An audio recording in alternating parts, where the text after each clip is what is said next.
Assalamualaikum warahmatullahi wabarakatuh, Sobat Ide Jawa. Apa kabar? Baik, alhamdulillah. Ya, langsung saja tanpa basa-basi.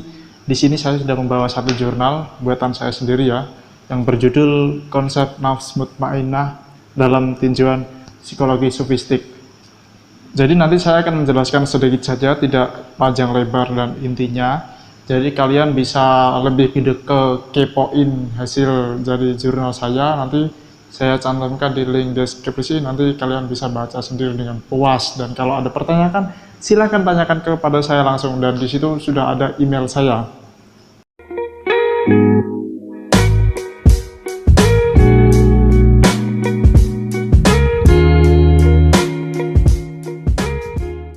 Oke, langsung saja. Judulnya Konsep Nafs Mutmainnah dalam Tinjauan Psikologi Sufistik. Apa sih nafs mutmainnah? Nafs mutmainnah itu ketenangan batin kan. Dalam bahasa umumnya ketenangan batin ya. Cuma dalam bahasa Arabnya nafs mutmainnah itu. Saya mau cerita dulu sedikit latar belakang kenapa saya memilih membuat ini, judul ini. Pertama gini, karena di masa sekarang, masa yang semakin modern, semakin maju dan maju, menuntut manusia untuk semakin produktif dan selalu produktif. Kalau tidak produktif akan tertelan zaman dan hilang, lenyap. Jadi sangat penting untuk mengikuti zaman, tapi juga tidak lupa diimbangi dengan keterangan batin. Nah, kenapa saya memilih ini? Karena kebanyakan ketika kita dituntut dalam hal tersebut, kita itu mengesampingkan tentang kebatinan kita, kejiwaan kita itu kita kesampingkan. Kita lebih ke fokus yang duniawi, padahal itu sangat penting. Ketika tidak adanya keseimbangan antara jiwa dan pikiran serta emosi kita, ya kan, dalam menjalani kehidupan sehari-hari, maka apa yang akan terjadi?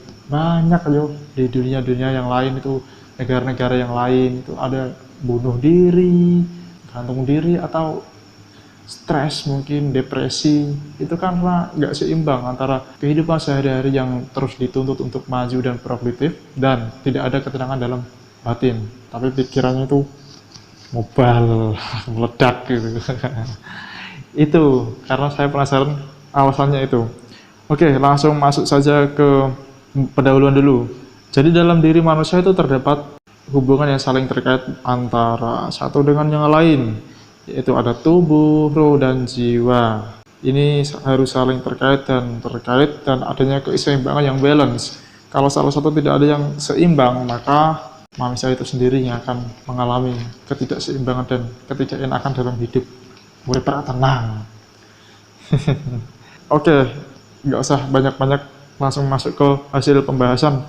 Yang pertama ada teori pemahaman tentang nafs mutmainnah. Di dalam pemahaman jiwa nafs, seringkali manusia mengaitkan hubungannya dengan ruh. Namun, pada dasarnya itu berbeda. Menurut Al-Ghazali sendiri, dalam pandangan tasawufnya mengatakan bahwasannya jiwa itu memiliki sifat-sifat dalam diri manusia. Antara lain seperti bertabiat ilahiyah, datang dan munculnya akan rasa rindu kepada kesucian terhadap Tuhan, dan mendapatkan sinaran kebaikan dari Tuhan. Sudut pandang jiwa lebih fokus ke arah ilahiyah. Kalau yang umum itu kan hanya ke ilmiah dan sains ya. Dan ini tuh ada ilahiyahnya.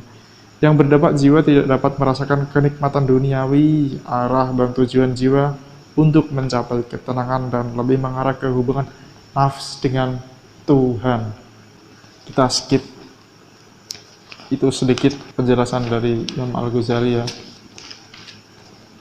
Kalau dalam pandangan Freud sendiri, jiwa itu, ini umum, psikologi umum. Jiwa itu kesatuan dalam mental manusia yang bersifat abstrak dan bekerja secara mekanis.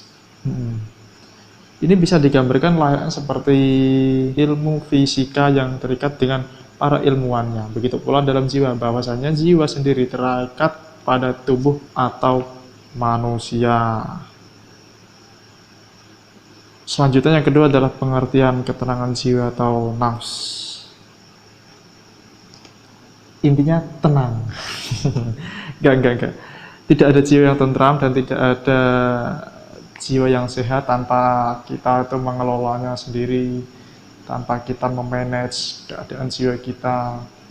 Jadi mustahil lah untuk kita itu bisa mendapatkan ketenangan jiwa kalau kita sendiri nggak mengelolanya sendiri. Dan bagaimana mengelolanya nanti ada di tahap ketiga. Keseimbangan jiwa atau ketenangan batin melambangkan sangat netralnya kondisi kehidupan manusia ya, yang bermakna memiliki akal sehat untuk mengelola langkah dan tindakannya, emosi yang stabil untuk controlling diri dan dari berbagai guncangan dalam hidup, serta stabil dan kemantapan hati ataupun kebersihan hati. Ya, namun ini pada realitanya keadaan zaman sekarang ya berbanding terbalik ya, seperti yang saya jelaskan di awal tadi. Langsung masuk saja kita ke metode pencapaian. Jadi untuk mendapatkan ketenangan batin atau nafs mutmainah itu gak semata-mata kita bisa mendapatkan secara instan dan langsung. Ada beberapa tahap yang harus kita jalani dan kita tempuh, ada tahap-tahapnya dan beberapa strategi. Mungkin dari sudut pandang, ini saya membahas dua, dari sudut pandang psikologi umum atau keadaan umum dan juga psikologi sofistik yang bergantung pada Tuhan. Yang pertama kita tinjau dari psikologi umum ya, ada berlatih dan menerima keadaan, ada relaksasi, ada tersenyum. Tersenyum itu penting. Dan menjadi sukarelawan dan mensugesti diri sendiri. Itu tadi yang psikologi umum. Dan selanjutnya kita tinjau dari psikologi sofistik ya. Ada berserah diri kepada Allah dan juga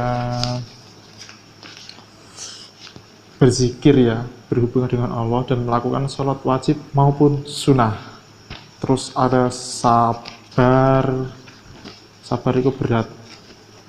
Terus ada membaca dan mengamalkan Al-Quran ya, seperti dalam kandungan ayat 23 dalam surat Az-Zumar itu ya. Terus yang terakhir ini berat ini, zuhud. Zuhud itu gimana sih? Zuhud itu intinya kita nggak kefokus pada dunia, tapi kita itu bisa lebih fokus kepada akhirat. Jadi kita menyeimbangkan kebatinan kita itu tidak hanya kehidupan yang sekarang, namun kita memikirkan kehidupan yang akan datang juga. Seperti itu dalam zuhud. Tapi bedanya yang saya jelaskan di sini tidak zuhud seperti zaman dahulu, tapi zaman sekarang atau zuhud di era modern. Pada dasarnya itu hampir mirip kok dengan yang mungkin orang-orang besar atau kelas-kelas atas itu sudah banyak menerapkan. Mungkin bisa dikategorikan dalam zuhud, tapi ini tidak melibatkan agama, cuma dia melibatkan ke lifestyle dalam kehidupannya itu ya. Contohnya itu lifestyle minimalism, hidup dengan minimalis, nggak berlebihan atau nggak ya seperti glamor dan sebagainya lah. Intinya yang perlu-perlu saja yang ia hendaki dalam kehidupannya sehari-hari, seperti baju secukupnya, motor secukupnya, terus makan secukupnya, rumah tidak bermegahan mewah-mewahan, ya minimalis, lifestyle minimalism. Itu termasuk dalam kategori zuhud di era modern ya. Tapi kalau dalam pembahasan zuhud ini kan lebih berhubungan dengan Tuhan dan penjelasannya ada di jurnal. Penjelasan tadi itu dalam sebab tadi banyak dalam jurnal ini, sangat lengkap. Penasaran kan? Kalau kalian penasaran silahkan baca sendiri jurnal di bawah, di link deskripsi sudah ada ya. Silahkan download dan baca. Bila ada pertanyaan silahkan tanyakan kepada saya. Ini ada emailnya di sini dan juga bisa di kolom komentar langsung juga gak apa-apa. Oke, itu dari saya. Assalamualaikum warahmatullahi wabarakatuh. Terima kasih. Bye.